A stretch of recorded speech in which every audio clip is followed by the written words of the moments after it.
Tem que sair da praia. Tá muito escuro aí, ó. Olha aí a trovoada que vai vir aí. Então, não tem como ficar mais aí. Ficar um pouquinho só aqui.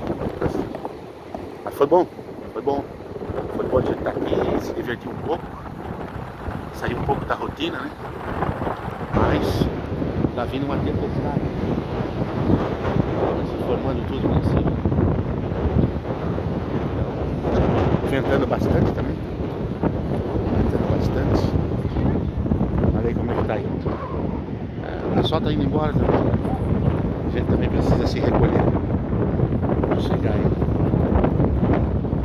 Então,